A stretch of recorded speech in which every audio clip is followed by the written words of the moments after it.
आपको लोग ज़िटारिस्ट कहते हैं, तो ज़िटारिस्ट का एग्जैक्टली मतलब क्या हुआ? देखिए, सितार तो आप सब जानते हैं, हमारे शास्त्रीय संगीत का एक नायाब, सबसे ऊंची कोटि का इंस्ट्रूमेंट है सितार, जो पूरा दुनिया जानती है, पूरी दुनिया जानती है सितार के बारे में। तो मैंने सितार को जब इलेक्ट्रिक किया, उसका मैंने स जो है इंग्लिश में एस को अगर आप इन्वर्ट करेंगे तो जेड दिखाई देगा, हम्म। तो वहाँ से सितार आया। और जेड का जो सिंबल है इट इज़ वेरी एजी, मतलब उसके बहुत कोने हैं एकदम। अ, वो सिंबल इलेक्ट्रिक का भी सिंबल होता है। तो सितार जब मैंने बनाया उसको करीबन आज 18-19 साल हुए। तो जैसे आप जानते हैं मीडिया में नामकरण करने का एक पद्धति है, तो नामकरण में ही इसका सितारिस्ट आया है। तो हमारे पहले बुज़ुर्ग लोग सितारिस्ट जो बोलते थे, तो शायद उसकी कोरिलेशन में वो सितारिस्ट है। ओके, जब आप फिल्मों के लिए म्यूज़िक कंपोज करते हैं, जी। तो ये आपका जो एक शास्त्रीय संगीत का ज्ञान है या तो सितार के आप मास्टर गुरु हैं, तो ये किस हद तक आप उसको इस्तेमाल करते हैं?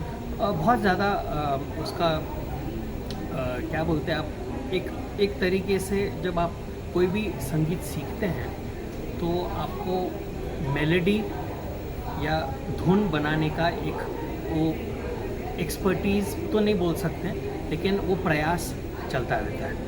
और जहाँ तक फिल्म संगीत का क्षेत्र है, ये स्टोरी टेलिंग है। और मैं हमेशा ये बचपन से ये संगीत में ये मानता आया हूँ, जो संगीत भी एक स्टोरी होती है जो आपको कन्वे करनी पड़ती है। It's a medium of conversation that you are having with the artist and the listener. तो उस ढंग से संगीत और फिल्म हमारे इंडियन फिल्म इंडस्ट्री में हैंड इन ग्लव है। ऐसी कोई बहुत सारे कम फिल्मों आप देखे होंगे जिसमें संगीत नहीं है। साइलेंट पिक्चर होते थे, साइलेंट ईरा अलग होता था, उसको इसीलिए साइलेंट ईरा बोलते थे। जब से साइलेंट ईरा से हम लोग टेक्निकली साउंड ईरा में आए, if there is an era called sound era, तब से संगीत है। और जैसे मेरे पिताजी पंडित कार्तिक कुमार जी हमेशा बोलते हैं, संगीत एक इंटेग्रल पार्ट है हमारे ज़िंदगी में। आप जब पैदा होते हैं, खुशी मनाने के लिए आप संगीत यूज़ करते हैं, और जब आप इस दुनिया से विदा लेते हो तभी भी आपको संगीत में ही विदाई मिलती है। तो संगीत इज़ इंटेग्रल पार्ट ऑफ हमारा डे टू डे लाइफ, और वो बस उसको स्टोरी टेलिंग में पिरोना है, वो फिल्म संगीत हो जाता है। आप बहुत कम फिल्में करते हैं, इसकी कोई वजह? नहीं, ऐसी नहीं है जो मैं कम फिल्में करता हूँ, क्योंकि मैं एक सितार प्लेयर हूँ। मुझे संगीत का कार्यक्रम देने के लिए घूमना पड़ता है, इंडिया में घूमना पड़ता है, बाहर विदेशों में घूमना पड़ता है। और फिल्म संगीत या जो भी यहाँ का जो काम है, एक पर्पस, एक टाइम बाउंड चीज़ें होती हैं। तो जब सब चीज़ें मौका मिलता है, जो ये टाइम में ये पॉसिबल हो सकता है, इतने दिनों में ये कर सकते हैं, वो मैं फ्री हूँ या मैं उसमें मेरा फुल अटेंशन कंसंट्रेशन दे पाऊँ, तो इस ढंग से वो कुछ चीज़ें उसमें हिंड्रेंसेस होती हैं। लेकिन अभी कोविड की वजह से एक चीज़ बहुत ज़बरदस्त ये हुई है, आप कहीं पे भी रहो, ऑनलाइन, वीडियो एंड वर्चुअल में आप किस जगह पे दुनिया के कुछ फ़र्क नहीं पड़ता है, आप कन्वर्स कर सकते हो। तो हो सकता है, मैं उम्मीद करता हूँ जो मैं आगे और म्यूज़िक कर पाऊँ। नीलाद्री जी, जब आप एक फ़िल्म चूज़ करते हो म्यूज़िक के लिए, तो तब आप पूरा स्क्रिप्ट सुनते हो या? बहुत अच्छा सवाल पूछा आपने। मैं कभी कभी स्क्रिप्ट सुनाना चाहते हैं, जो डायरेक्टर्स होते हैं या जो इसमें स्क्रिप्ट राइटर्स होते हैं, वो बिल्कुल उनका क्या स्क्रिप्ट है, सेंसिबिलिटीज़ है, वो सुनाना चाहते हैं। लेकिन मैं यूजुअली पढ़ता नहीं हूँ, मुझे इतना मतलब थोड़ा सा मैं बोल सकते लेज़ी हूँ, जो मैं पूरा स्क्रिप्ट नहीं पढ़ता हूँ, लेकिन मैं सॉन्ग सिचुएशन को बहुत अच्छी तरह सुन लेता हूँ। वो क्या बोलना चाहते हैं इस गाने से, वो नैरेटिव क्या लेके जाना चाहते हैं, तो वो मेरा मेन इंटेंशन ये रहता है जो वो गाने के आधार से आप नैरेटिव को आगे ले जा सकते हैं। कभी कदाच अगर आपके पास शब्द ना हो और वो इमोशन आपको बताना हो, तो संगीत से ज़्यादा अच्छा कोई मीडियम होता नहीं है। पहले के म्यूज़िक डायरेक्टर कहा करते थे कि उनको वो जानना चाहते थे कि हीरो है कौन है, हीरोइन हाँ, कौन है। अभी तो अभी भी आप ये करते हैं, जानना नहीं चाहते हैं? अभी भी मैं नहीं करता हूँ, हाँ, हाँ, हाँ। क्योंकि मैं कोशिश करता हूँ मैं खुद ही हीरो रहूँ। लेकिन ये तो हमेशा से फिल्म का एक हमारे क्या बोलते हैं कल्चरल एक दौर है। जो फिल्म होता है तो पहला प्रश्न यही होता है हीरो कौन है, हाँ, हीरोइन कौन है। तो आप उसी ज़माने में आप अगर उस वक्त के जो पत्रकार थे और उस वक्त के जो प्रश्न पूछे जाते थे, हीरो कौन है, हीरोइन कौन है, उसके बाद तीसरा क्वेश्चन होता था म्यूज़िक कौन कर रहा है। हाँ, हाँ। ये क्वेश्चन आता था। डायरेक्टर प्रोड्यूसर का भी उतना नहीं आता था, पहले म्यूज़िक कौन कर रहा है। जी। तो वो क्वेश्चन भी अभी बहुत पीछे हो गया है। हाँ। शायद 10वां क्वेश्चन के बाद 11वां ही होगा वो। पहले 10 क्वेश्चन में म्यूज़िक कौन कर रहा है ये नहीं है। तो अगर वो दौड़ आ जाए जहाँ पे म्यूज़िक का जो प्रोमिनेंस है वो आजकल आज के इस अवसर पर ये डॉक्टर अरोरा जो 22 तारीख से ये लॉन्च हो रही है, इसमें एक बहुत सारा प्रश्न है, एक कॉमन प्रश्न मैं सबके दिमाग में जहन में सुन रहा हूँ, जो ये OTT में म्यूज़िक कैसे लाए। हाँ।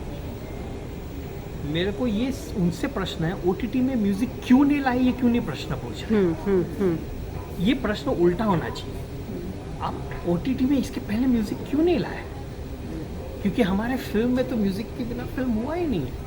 तो OTT क्या है, OTT एक दूसरा व्यूइंग प्लेटफॉर्म है, जो अगर कोई जब टेलीविज़न आया हुआ होगा, मैं जानता नहीं हूँ, मैं तब पैदा नहीं हुआ था, अगर कोई पूछे जो टेलीविज़न में आप म्यूज़िक क्यों लाए, तो ये वैसा प्रश्न हो गया।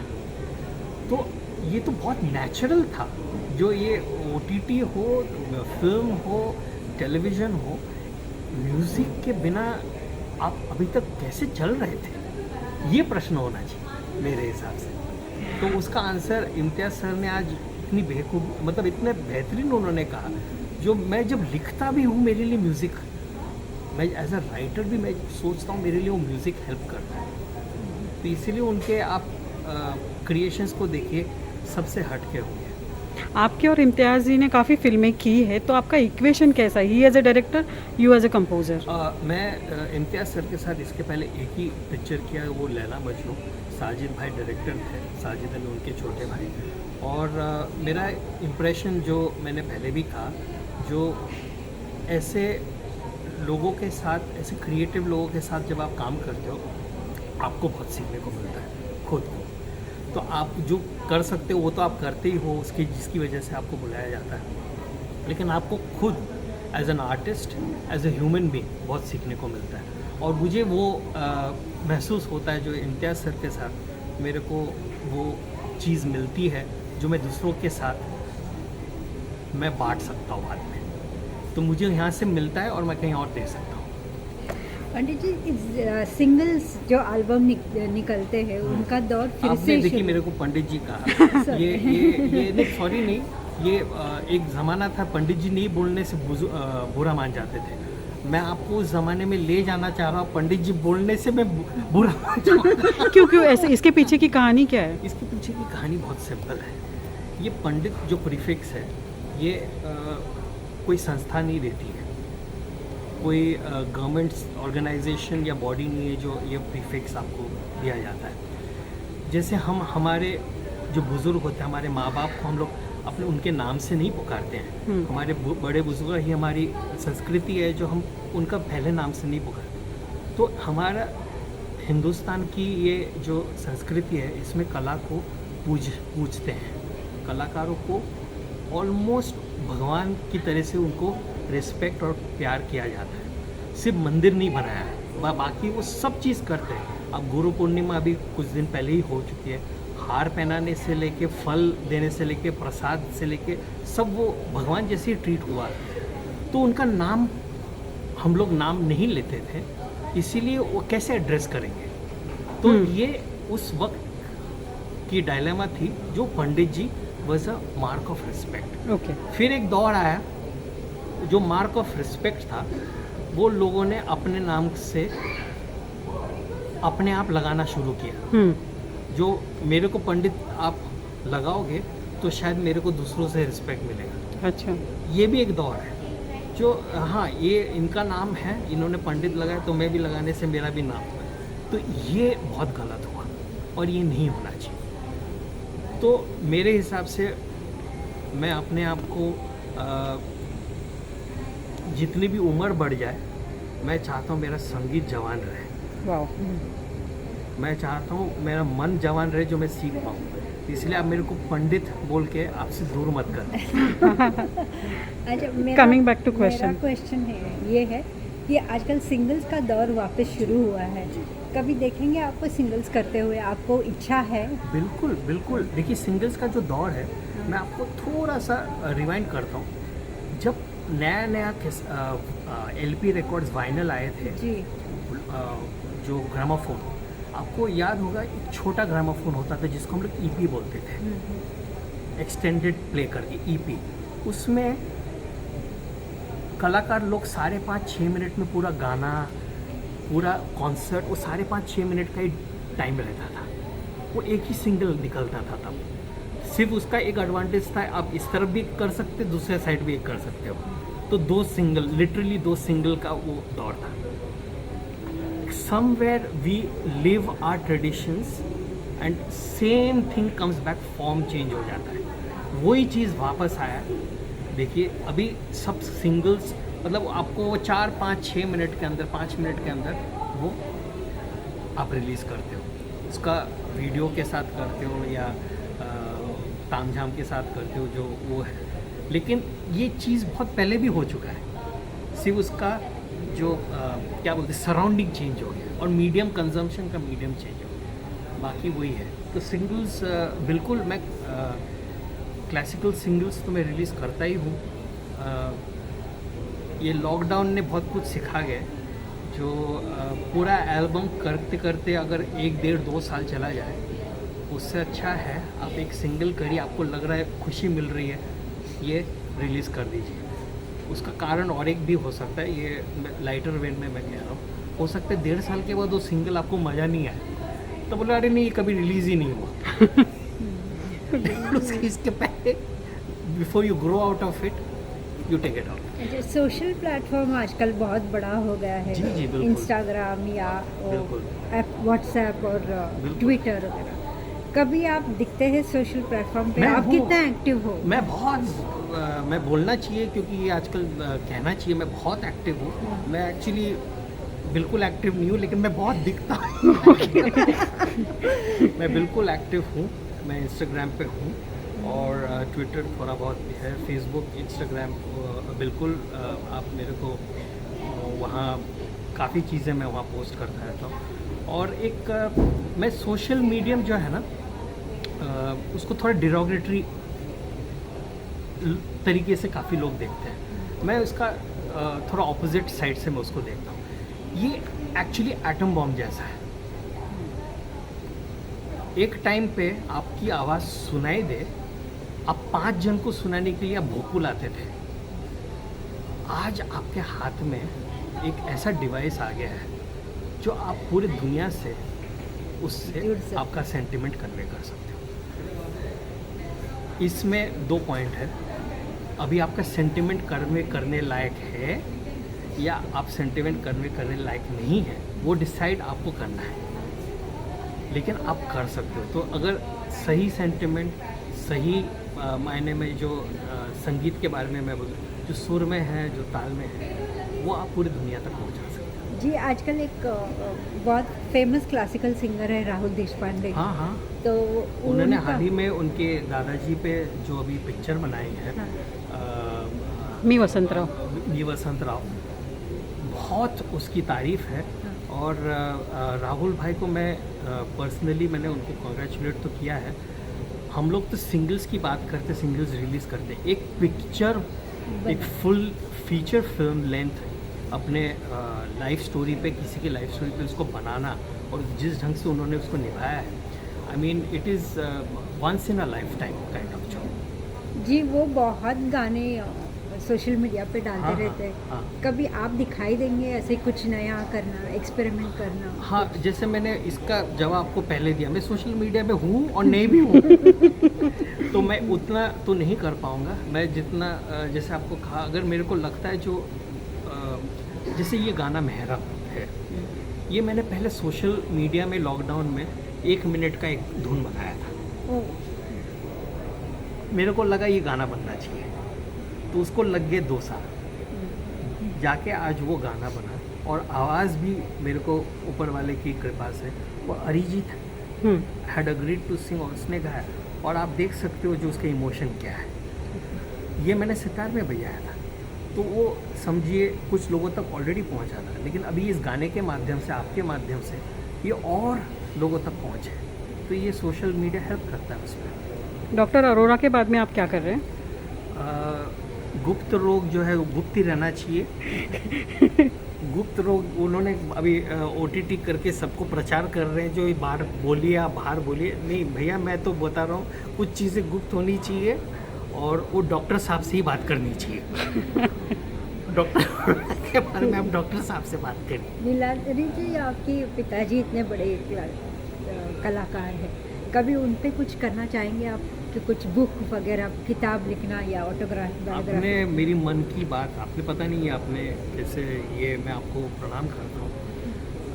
मैं कभी कभी अपने आप को बहुत छोटा समझता हूँ। जो मेरे को जो करना चाहिए मैं नहीं कर पा रहा हूँ, क्योंकि मेरे पिताजी का जो लाइफ है वो बुक में तो करना ही चाहिए। ये एक्चुअली बड़े पर्दे पे अगर ये फिल्म आएगी ना, तो आपको कोई आशिकी से कम नहीं लगेगा। जो उनका स्ट्रगल, उनका ग्रूमिंग। मैं पाँचवीं पीढ़ी सितार प्लेयर हूँ, 5th जनरेशन, मेरे पिताजी 4th जनरेशन। तो 5वीं पीढ़ी मतलब हम लोग ढाका, मेरे दादाजी ईस्ट बंगाल से थे जब बंगाल का पार्टीशन नहीं हुआ था। तो वहाँ से लेके जब वो पार्टीशन में आए, तो एक किस्सा है मेरी, उन लोग चार्टर करके फ़्लाइट पकड़ के आए। तो इतने उनकी हैसियत थी मेरे दादाजी की कि पूरे फैमिली को चार्टर करके लेके आए। तो मेरी ग्रैंड मदर बोलती थी, जो एक 100 टाका का एक नोट ऐसा पकड़ के वो साड़ी में बांध के लाई थी। वो जब कलकत्ता लैंड हुए, वो पेपर बन गया था, उसका कोई वैल्यू नहीं था। वो 100 टाका जिससे कुछ महीने चल सकते थे खाने पीने का, वो पेपर हो गया। तो उस टाइम से मेरे पिताजी ने लिटरली हॉकरी की। सितार खरीदने का पैसा नहीं था, क्योंकि भाग के आ गए। तो मेरे दादाजी और मेरे पिताजी ने खुद घर में बैठ के सितार बनाया, और वो सितार उन्होंने 1958 में ऑल इंडिया हिट कंपटीशन में बजा के प्रेसिडेंट राजेंद्र प्रसाद से गोल्ड मेडल लिया। 1958 लाइव वही सितार बजा के, वो सितार है मेरे पास। वाह।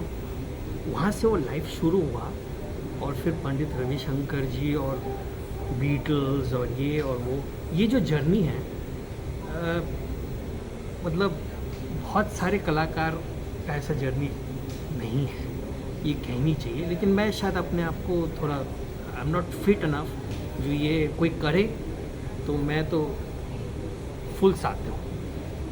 और शायद आप दुआ कीजिए, आशीर्वाद दीजिए, जो मैं कभी ना कभी ये अगर कर पाया कुछ ढंग से। Thank you so much. All the best and see you around. Thank you so very much. Thank you. Very Very